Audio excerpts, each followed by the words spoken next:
Bear with me one moment. I'm going to turn this and move the slides.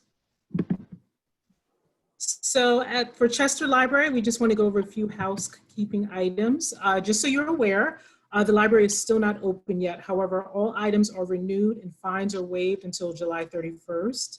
And you do not have any fines on any digital products. So please let your friends know that they don't have to stress. We understand it's a difficult time and we appreciate it. Their patience through this. Before we begin, a couple of things. The thoughts, comments, opinions of the speaker or any attendees, they're your own. We don't endorse anyone, any views from anyone participating in our virtuals. We're not responsible. You are welcome to contact Terry. I'm happy to give out her information, or she'll probably have it on her slides. If you're interested in any of her services, you're more than welcome to do that. The library is not responsible. We're not getting anything from that. That's totally your decision. All sessions, I do record them, just so you know. And programs are available due to the generous support of our friends of the Chester Library, and they're always looking for new members. And I think everyone here knows me, but for those who are going to view the recording, again, I'm Donnella Tillery, Adult Programs. And just a little Zoom etiquette, just the thing, with this group, I certainly don't have to worry about that. I do ask people to be open to new ideas, being nice and respectful to everyone. You know, we all have different opinions, that's fine. Try to keep your audio on mute. I know, I try to, even myself. And I always say, tell everyone smile. You remember that show, Candid Camera? Please be aware that even if you cannot see us, we can see you right now. I can shut off the video when Terry's speaking, but just so you know, we can see you. So please be mindful. Another thing too, we get a lot of people who are great presenters. Please be mindful when you're asking questions or you're sharing personal information. I hope we've had it happen a couple times. Just please be careful. We don't want to know anyone's home address, personal information. What I can do is stop the recording if you'd like to continue to talk. Just you'll hear it, it'll say stop recording. That's just to save the information for that. So with that, Terry, I have here one slide with your information, and I thought it was such a great picture that I wanted to put it in. Thank you. Oh, thank you. So what I'm going to do now for everyone, let me just take a moment. I'm going to stop sharing, and then Terry, I'll turn it over to you and you can introduce yourself if that's okay. All right. I'm going to place myself on mute, but I can help you if you need any assistance. Okay.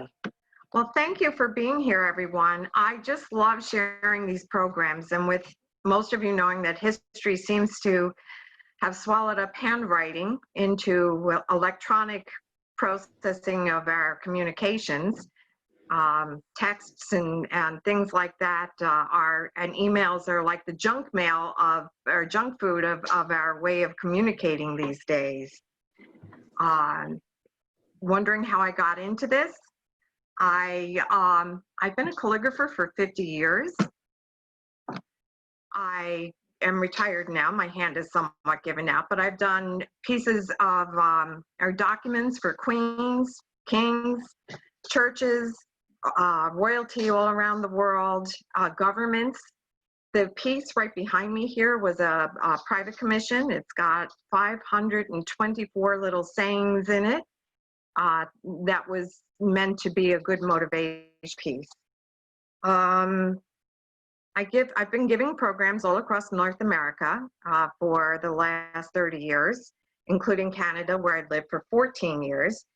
And this particular program is an outgrowth of giving programs on forgeries and scams that were detected in handwriting. Donna graciously asked me to participate, and I thought with the COVID virus and the rapidly changing forms of scams coming up, this might be very helpful to everyone. By the way, I started off with scams with taking my grandmother. I took care of her for 14 years, and she spent that entire time trying to convince me that the magazine sweepstakes were very legitimate. Neither one of us won. And just a note to you, the sweepstakes scams are on the rise again. With scams, you have to be smart everywhere. It used to be on the phone or in person or in the mail, but your phone, your computer with strangers. Right now, when I started researching this in the beginning for the COVID scams, there were people out in parking lots trying to sell you tests and things that didn't exist at the time. So they get you with a number of different things, which we're going to discuss. I want to let you know that scams in 2019 alone cost people $667 million in the US, and that's only those who reported their experiences. We're often too embarrassed to admit that we've been scammed, but the other part is that those who do admit to their scams often defend the fact that they did it, and we are very, very wrong. I learned that with my grandmother. The pain of being seen as a fool hurts more than the loss of the money. We've all seen women who have been taken by the Nigerian scams, and Dr. Phil gets a detective. He follows that person. He sees it's not even like the picture of the person on the dating site, and the person on stage is still saying, "Oh no, but you're wrong, Dr. Phil." So the fact that there are so many different scams out, and our pride often gets us. We will defend ourselves to the end of being swindled, and often pointing the finger back to the person who's trying to protect us, which is very, very interesting. Do know that if you're dealing with someone who has been scammed, as a human, we often prefer a lie that affirms affirms what we did is right versus the truth that will challenge us to do something right. Scammer has many names, but basically they prey on good people's intentions. And here's some of the top 10 scams. Employment, especially employment at home opportunities. That's the top one. Dating is the second highest scam. The numbers on that have been absolutely incredible. The get rich schemes. Mary Lynn is my friend from Canada. Governments, when I'm saying government, you've seen phone calls that come in with Social Security or the IRS calling. Government offices generally don't call you. I just mentioned the Nigerian scams. Emails, snail mails, the phone, your front door. During the COVID virus, there were people showing up at the door and ringing bells saying, the government has required us to give you a test. You have to pay this much. For the phone, the latest on the COVID is your parent is in the emergency room and Medicare does not cover a ventilator. Give us your credit card so that we can take care of them right away. Forgeries will be with documents, and counterfeits can be anything from documents to knockoffs on famous label items where we're taken. In all of these scams, there's generally a lot of things that are similar. Fear, confusion, social isolation, particularly with seniors or single people. Somebody calls and starts spending time with them. That makes the pressure of a scammer far, far more effective. And please, it is not a matter of being dumb versus smart. It's always a story of a trusting person and the person who is willing to violate your trust. They win at it every day because they are well-trained, well-versed in how to get your confidence, how to get you to shut off your intelligence and your common sense. And if you don't think you can be scammed, how many people heard about Barbara Corcoran from Shark Tank? $480,000, or just under $400,000. And it was a matter of playing off people in the office. And once she sent that money, gone. Keep in mind that Trust should always be earned. It shouldn't be handed over just because somebody's speaking nicely to you. And scamming has been around forever. The template is usually the same. Products, the services, and the schemes match the moment. And the irony of ironies, scammers know how lucrative this is. They are now taking other scammers to court to minimize the competition. They're weapons of mass destruction when it comes to scamming. And if you've been following through on many of the recent scams, the rags to riches situation, they get you because it's something you dream of. And whether it's a sweepstakes or no risk investments, or I'm going to make your retirement funds an absolute dream, it's really important to know that they're phantom ideas. Scammers use fear. And that's the strongest driver of emotion that they use to get you to come on board with them. Whether it's an IRS audit, a prison stay because you didn't show up for jury duty, a grandchild in trouble, computer meltdowns that have pop-up screens with malware. These are all emotionally driven misjudgments when you commit to them. Intimidation. They'll start to threaten you if they think they have you part of the way and you begin to change your mind. They will use a source of credibility. They will make it seem like they are the Social Security office, the sheriff's office. They'll cloak themselves with that sense of authority to intimidate you. And interesting enough, some of these scams are starting in prisons because they have nothing but time to think of something to do. They want a commitment from you. And once you make a commitment, if you back off, they'll remind you that you're letting them down. Their reciprocity. They'll do something for you, like waive the fee for processing whatever loan or whatever you're doing, but you can't get that unless you commit to the plan that they're creating for you. And also notice that 5 p.m. on Friday is the highest time that scams are committed on the phone. We're transitioning into the weekend. We're getting a bit distracted in that transition time. So they know how to take advantage of many things that we take for granted. Just in the COVID virus, in the first 4 weeks, $13 million that are reported to the FTC in scams.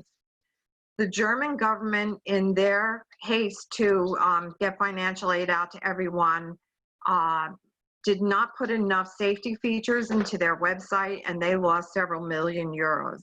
And with the stimulus checks, I'm already hearing of people that have been, they've lost their checks because someone else called through Social Security or whatever. And I'm going to go through some of the things that they get so they can scam us. Scams can be in person. They're on TV. How many have seen the water miracle, the Popover Ministries? Anyone see that commercial? I see a head shaking here. They're not asking for any money. They have CAPTCHA on there to show that you're not a robot, but you can sure give a lot of money for your credit card. The lowest suggested donation is $20, and the next one is $80 if you would like a bigger miracle to happen. You'll be surprised how many people buy into that. Emails today, particularly those who are working at home. Somebody will notice their home and working from home, and they'll send an email. You're in a hurry, and you don't realize that the email is very similar until you slow down. What I'm going to suggest for the emails, if you are not sure, and it's a work-related email, for you to sign in a special way, call your supervisor. If it is your bank, don't click the link, your credit card or any of them. Don't click the link. Don't use any phone number or information for contact they have in that email.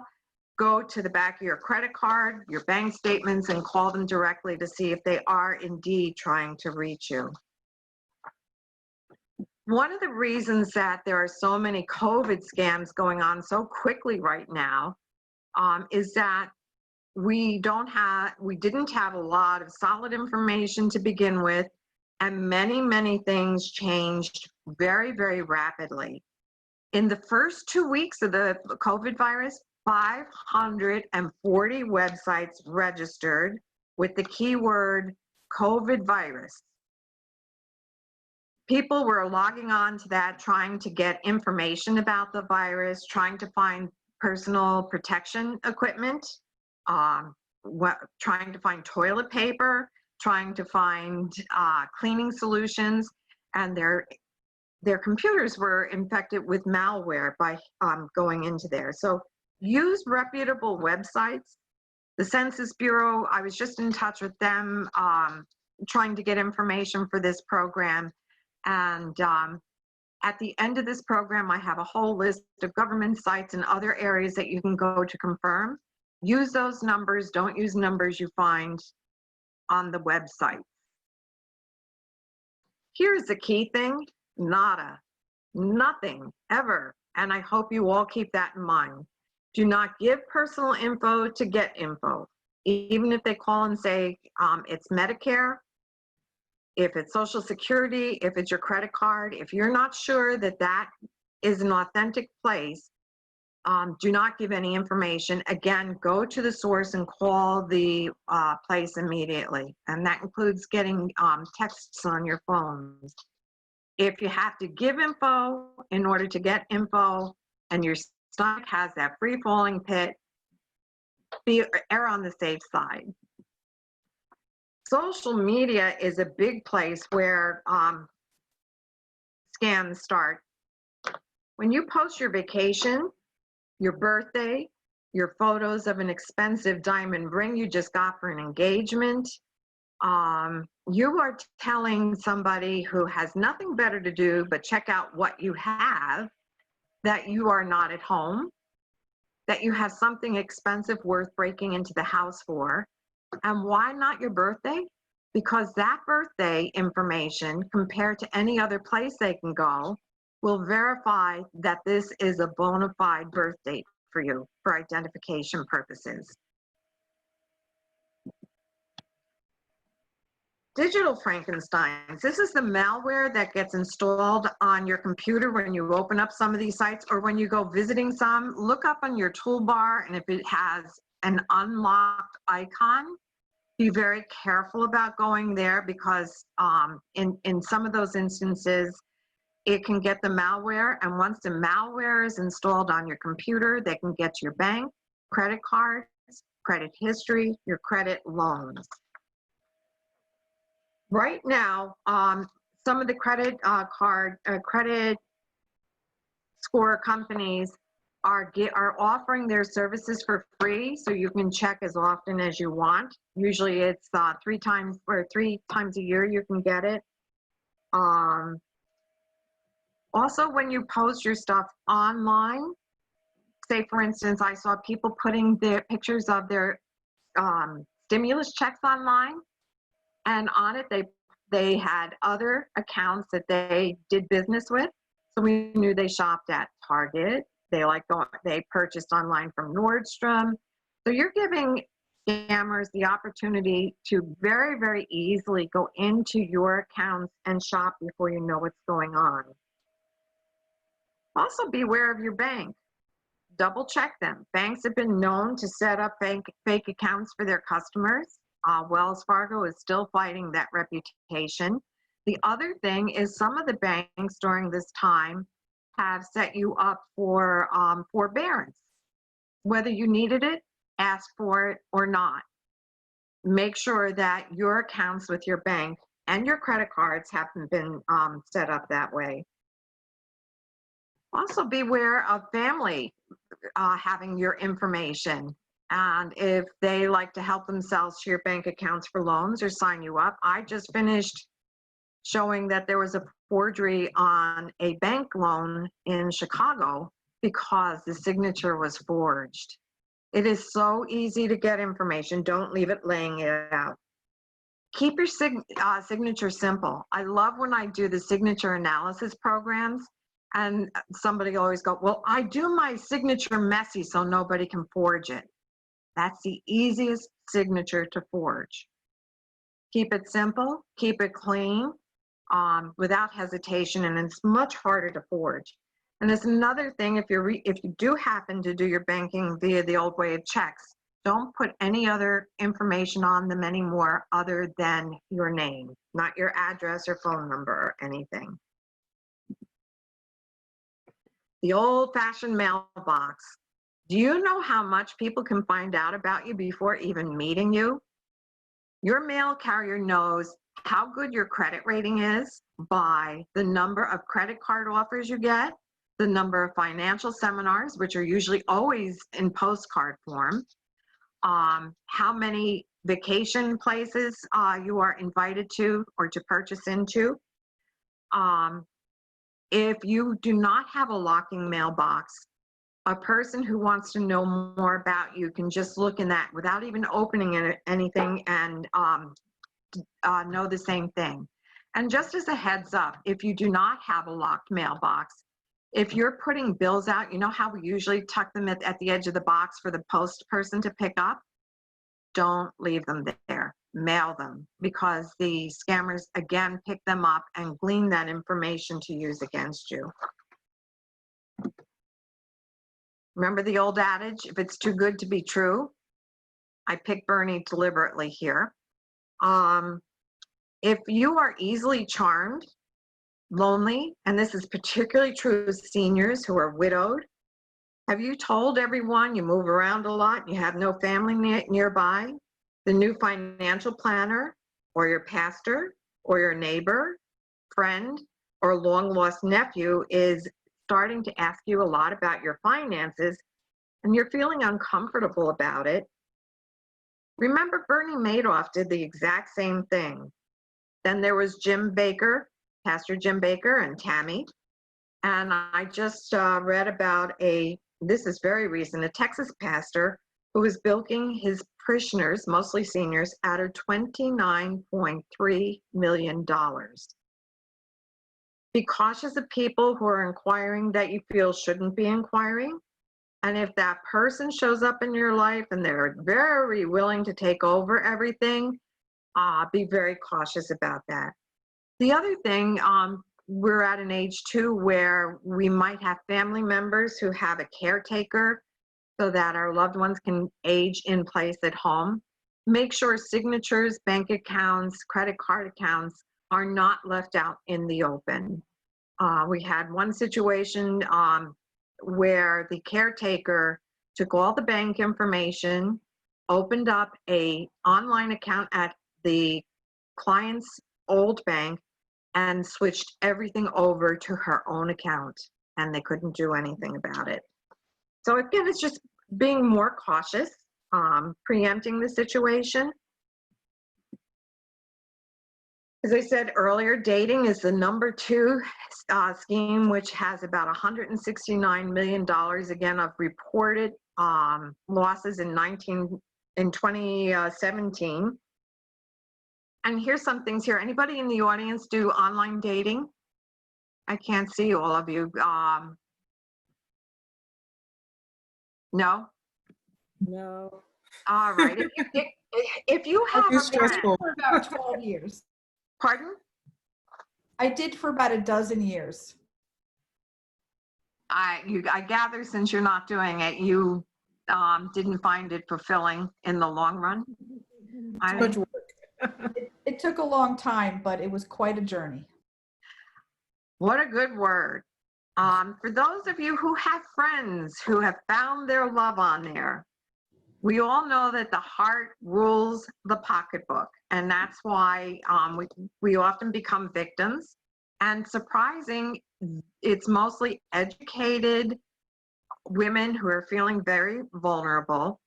And the FBI made a couple suggestions, and my own experience too. I no longer online date. If there's no photo, don't contact them. If there are photos, use a app like TinEye to verify the photo is not lifted from stock photos or someone's Facebook accounts. Or in time, ask for a selfie. Don't offer personal details about where you live, work, or how much you're worth too soon. When you do start sharing, Google those details to see if you can match up the facts. Don't go off the dating site too quickly to exchange personal emails. And when you do use something like Yahoo, Google, it's harder to trace where you live, if there's a scammer there. And believe me, I had a number of scammers, which I dropped immediately. Use Messenger, Skype, Zoom for public dating. And right now, the dating sites are promoting a new app so that you can date each other while you're still isolating. Not such a bad idea. When you do start sharing multiple dating sites, and I had this experience, I had one guy on one, and then all of a sudden, after 5 or 6 contacts, he was asking for money. Goodbye. He was on the next dating site. The first one didn't have a picture, the second one did, but he had all the same details and the same name. So check if there's different spellings or even the same. And make sure that details about hobbies and interests match up, and watch out for catfishing. And stay away from those guys who say they're American citizens, but they're in different countries. Because once you get caught in the Nigerian scheme, you are in for a lifetime of being on the sucker list. And that I hear from so many people who've had this experience. If that person requests money, drop them immediately, block them, report them to the dating site, and if you feel you want to go further, report it to the FBI. There were 15,000 reports of dating scams valued at $210 million in 2017 or 2018. How many people have watched Dr. Phil and watched the women sit there going, but Dr. Phil, you're wrong. You don't understand. And as we mentioned earlier, Dr. Phil will send out detectives to do this, and they're still trying to protect themselves. And no, but you're wrong. So the dating part is very, very important to watch. The other one is, this is a tough time, maybe not for you financially, but for family members and friends. And it's really, really tempting to consider some of these payday loans or predator services. If you need to go for a loan, make sure you work with reputable banks and agencies, and definitely, definitely read the fine print. When you go to these payday loan places, sometimes the interest, you'll look at the number you have to repay, and you don't look at the interest rate. Sometimes what you'll pay is 2 and 3 times what you originally took out as a loan, and it may hang you to the point that you can never pay it back. Right now, most of you, if you've advised anyone, you've told them to talk with the landlord or the mortgage or the credit card companies to let them know you are having a challenging time. Don't worry about making definite plans until you know if you're going back to work and how much time you will be working, because you may be put on a part-time schedule. So when you know your job and income situations, then go and make arrangements to repay any of the back pay. Now, forbearance is on protecting us in this state for the end of June, I think, or maybe July. So don't let anyone pressure you or threaten you that they're going to put you out on the curb.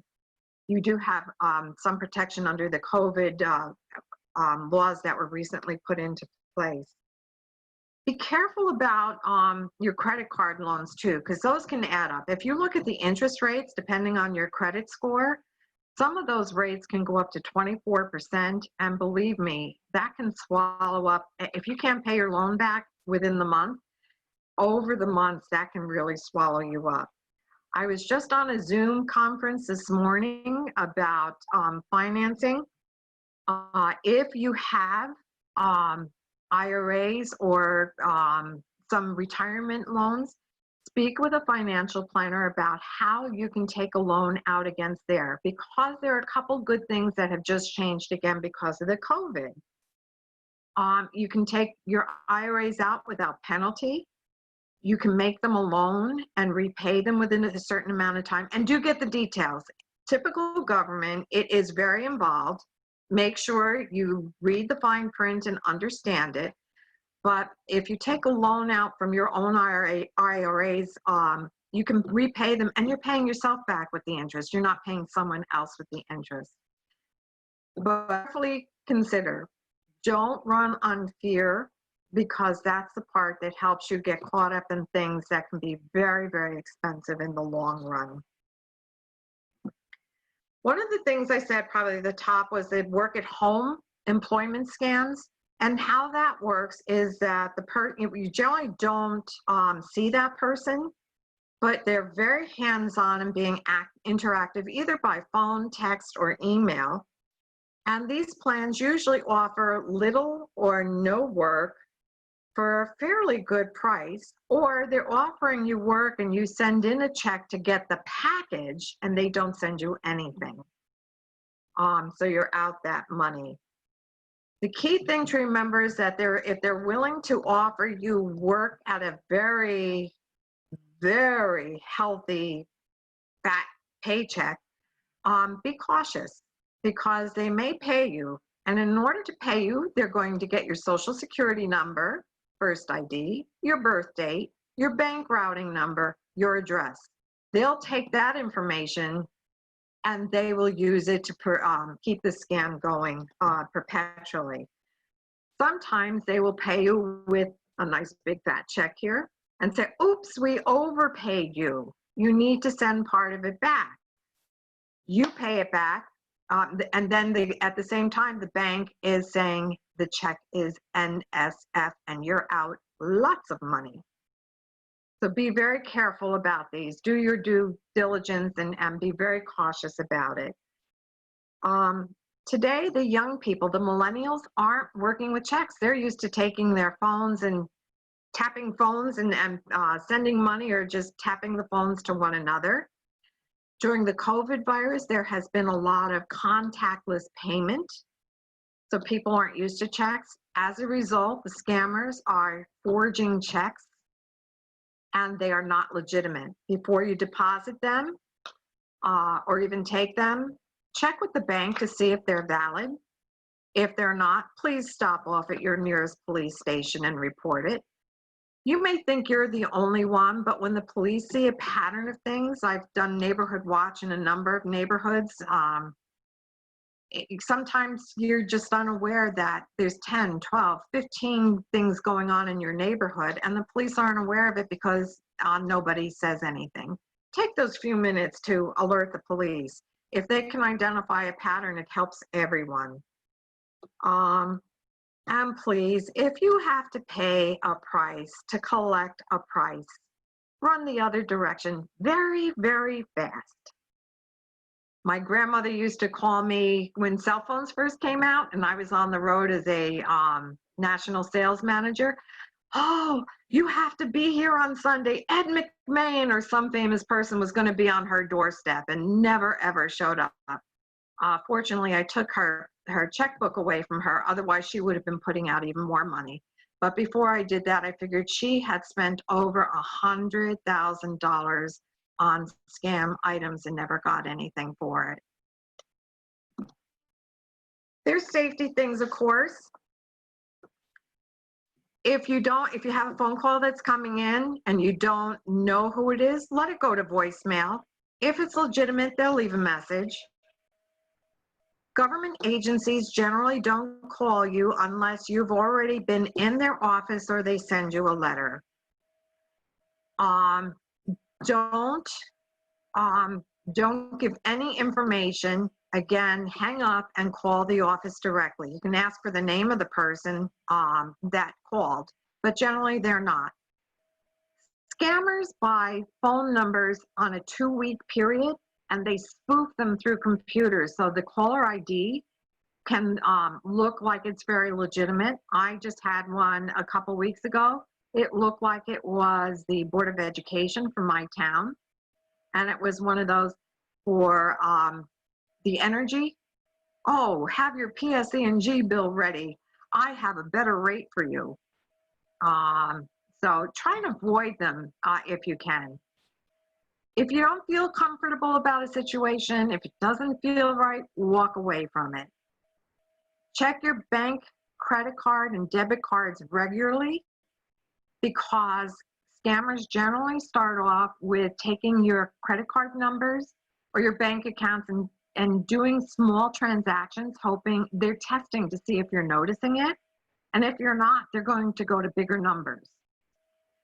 With your bank, is it after 60 days, if you haven't been checking your bank account and that is an illegitimate thing, you are on your own for a withdrawal from your bank after 60 days. Generally use your credit card for purchases because you're covered for fraud versus your debit card. I can't say this enough. This is something we had a problem in town. Don't leave your wallet and phone in your car. Today, your phone is a virtual treasure trove of a lot of your contact information. And if they know how to hack computers, your phone is a mini computer.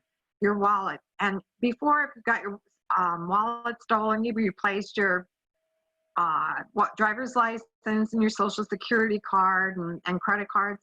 Today, I have spoken with people that have taken 8 years and they're still working on trying to straighten out their identity theft.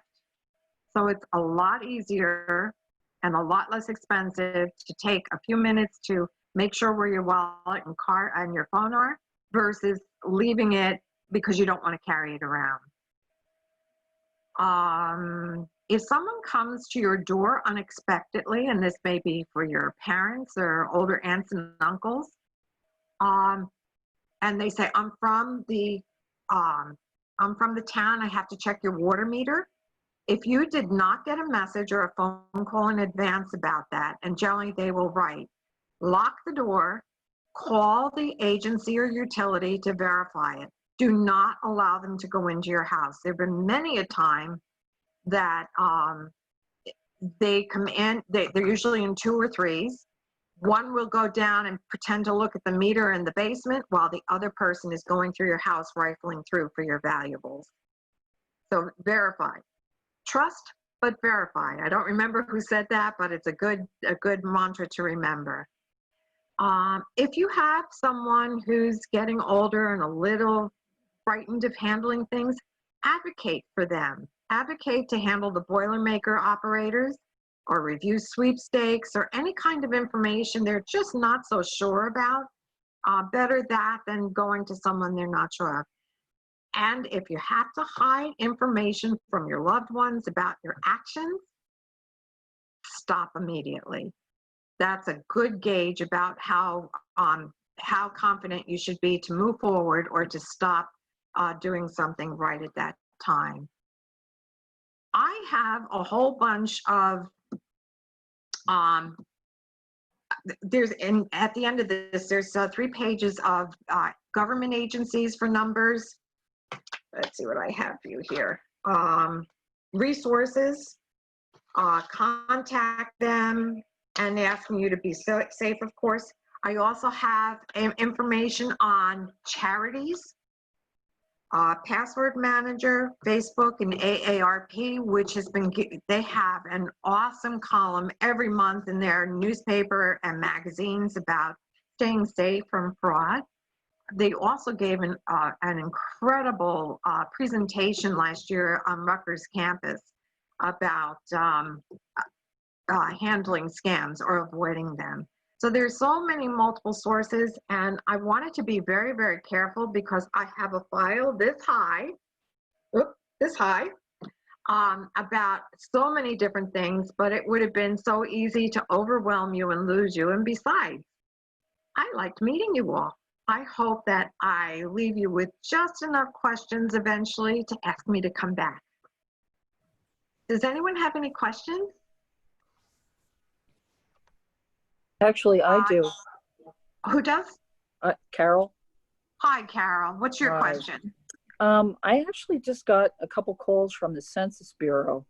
They left messages on my voicemail, and I didn't call back either of them because I thought that this didn't sound right. They wouldn't be calling. So I just let them go to voicemail, and I was going to research it, and then I thought maybe I'll just let it go. Not they would send me something in the mail if there was an issue. I did it, and they would send something in the mail. So is that odd? I've been watching Neighborhood Watch, which is a organization across the U.S. They do it, break it down to neighborhoods. Questions have come up on there too. On voting and the census. Because the census hit the pandemic when they're expecting to get all their information, they're trying a lot of different things. Again, if you're not sure, look up the official government number for the census, and you can always call or go to their website, and they will verify whether they have done anything like that or whether you should avoid it. Okay. They left 2 messages, but I never got back to them anyway. So I just felt, I don't know. I thought they would come back again if it was serious. Yes, But if it's right. serious. But if it's really important, they'll also send something to you. Yeah, Now, that's what I on the thought. other hand, there were a whole bunch of civilians that were hired to handle the census, and I think they're trying all different ways because we were in self-isolation to reach out and connect as many people as they could. But again, if you're not sure, call the government number, look it up, call it up, and they will verify for you. Okay. Thank you. You're welcome. Again, your local taxes, if you think that the scammers know that there's so much up in the air right now. Local taxes, the scammers have been trying to send you letters to scare you into paying. If they are asking you to pay with a gift card or Bitcoin or any of those unusual services other than a check or a credit card, those are not valid. Walk the other direction. Thank you. Oh, my pleasure. We all need to stay safe together. Have you Any other questions? about actual checks being stolen? We had an incident in our town where a postal worker was stealing it. It happened to my son's checks, and they tried to pass a $2,300 check was cash, but he had it credited to his account. Do you see that being on the rise? Checks being stolen from the mailbox are not as high right now because we're doing so much online banking. However, be aware of the fact that if you've noticed your mailbox, your local mailbox drop was missing from your corner or it has been replaced, what the scammers were doing were using big sheets of heavy duty tape on the inside lid, the drop box. Oh, And you might be in the car just putting something in, not realizing the tape was there. And then right after you pulled away, they'd open it, pull the envelope out and see if the checks or money were in there, or identification information that would be helpful to their scams. wow. So post boxes are now going to the smaller openings in the drop box and requiring you to go inside to drop off the bigger packages. So anytime someone is desperate, it's amazing how smart some of these people are, but they're not using it in a good way. Look at Frank what was his name here? Frank Abagnale. Catch Me If You Can. How bright he was. He was a doctor. He was a pilot. He never flew a plane, and he was a pilot. He never got a degree in medicine. He was in the emergency room and just really played this. Scammers are very good at coming off very calm, very confident. That's why they're called con men. Their confidence level is so incredibly easy to buy into that we may see one scam fall off and then somebody else will pick up and start it up again. Did anybody ever hear of a good scam story they were very happy not to be part of? I know in our neighborhood, they were going around for a while, the pretending to be PSE&G. And Yes. I had to call the cops because it was so bad. They were coming on their neighborhood like once a week. They were coming, they had the clipboards, they had the vest on. Mm-hmm. And I live 2 blocks from a police station, which is even weirder that they were so bold. Okay, now that's a good one to bring up there because often you're tied into packages that look very attractive right on the spot, and they got you, and your bills are higher in the long run.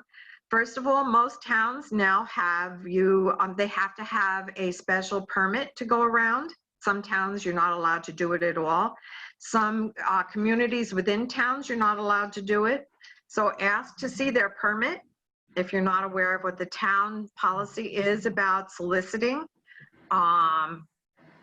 Somebody came here last summer and I said, where's your permit? I wasn't aware of the fact that they weren't allowed to solicit in the neighborhood in our association here. And he said, oh, I'll go get my boss. He disappeared. The other thing is call the police. If there is a no-knock situation for soliciting, they want to know about it and they will be right out and move them out of town. That's a good way to move them on, or to verify if they're a legitimate group, because there are some towns that still allow solicitors to come to the door. That was a good one, Danella. Thank you. My number is at the end in my email. If there are, sometimes you don't know what questions to ask until after we're finished. So I welcome you contacting me if you have additional questions. Danella's been so exciting to work with and find ways to connect us as well as inform us. I appreciate that very, very much. And the Chester Library sponsoring this. And I hope in the future to be working with you and share some of the interesting cases that I've worked on for forgeries or programs. And sometimes just the exciting people I've worked with over the years. I've been very privileged to have a very exciting life in many, many ways, and happy to share. Anybody have any books that they read about handwriting forgeries? If I can share with you, handwriting has gone by the way. If you have an opportunity to speak up with your local Board of Education, the core curriculum in the US has eliminated handwriting. Oops, sorry, Terry. Oh, okay. No, that's all right. No, keep talking. All right, but 13 states, I've been working with 13 states, giving them the statistics about how valuable handwriting is. It's cursive handwriting. When I go to the post office and the post office clerk can't even read my handwriting, and I've been doing calligraphy my whole life, it's pretty sad. What does come with cursive writing is our analytical thinking develops as we start connecting letters. The past 6 years, the figures of college, university graduates coming out of school, analytical thinking has gone down tremendously, pretty frightening. So even if they learn for a short period of time, as I said, 13 states are now going to put handwriting back into their curriculum. It'll just be a short amount, but any amount will help. It also helps with memory. How many did the Palmer method of writing when they were younger? And how many times when your hand slapped when you didn't do it right? It helps you remember, especially when you wrote down 100 times, I will not run in the hallway. I will not run in class. But there are other things. The note-taking on electronic devices has also reduced memory retention. So if you can encourage people to write, the memory retention is much, much better in the long run. I'm glad you said that. I'm glad you said that because my daughter's 7 and they do Google Meet. And she's getting so upset because I'm making her write the words because she's learning it faster. That's so true because she's like, why can't we just do it in email? And she's 7 and she just wants to use email. And it's amazing. And the electronic measures that we use just don't stay long enough. First of all, we hurry, but the keyboarding allows us to go a lot faster than handwriting. Our handwriting just gets us to slow down enough and formulate the ideas more clearly. And if we handwrote more of our messages, we wouldn't be ticking off our friends on social media so much, because the messages aren't as carefully thought out and they go out too quick without being checked. For sure. Danelle and I are working with some programs when things eventually do open up, from the handwriting analysis to love letters, and famous forgeries. That's where this program started from. Famous forgeries that were solved, and started with handwriting and solved through handwriting. So I can't wait. I can't wait for Elizabeth Taylor and Burton. Oh, I gosh, can't wait for was- that oh, one. I love Elizabeth Taylor, so I'm so excited. Yeah, to do boy, that. did they have hot, steamy letters. And Napoleon really had some hot letters. In fact, some of his messages that he wrote when he got really upset with Josephine read like text from an angst teenager today. If you put them in a text today, you wouldn't even know. It was really interesting to see how some things change and how some things don't. So Wow. it was really exciting to be with all of you. And I hope to meet you all in person in Chester. You're a great town. I love your town very, very much. And if you have questions or ideas or something you want to follow up on, it would be my pleasure to work with you. Does anyone Thank have you. anything else? Are you all good? No, thank you very much. Yeah, thank Oh, you. my It's always the pleasure. best group. I love you. Well, you are. You're a great group. Yeah, Well, thank you. everyone, stay well, Thank be you. well, and meet you soon. Thank you Thank very you, much. Terry. Thank Bye. you. Be Thank you well. all for joining. I'm Thank going you, to stay Danella. on to the end to Danella, make will sure we get you're a all caught copy up. of this? Oh, quick, definitely. You got to give me a few days to do some editing. Oh, you're Not a lot. wonderful. Take Thanks, care, Danella. everyone. Thank So you. Thank you long. all for joining. Okay, bye. Thank you. Bye. Thank you, Danella. Thank you. Thank you all. Nice to see you. Yeah, nice to see you too, Caroline. Yeah. Thanks, Danella. It was awesome. Thank you. And I'm going to stop.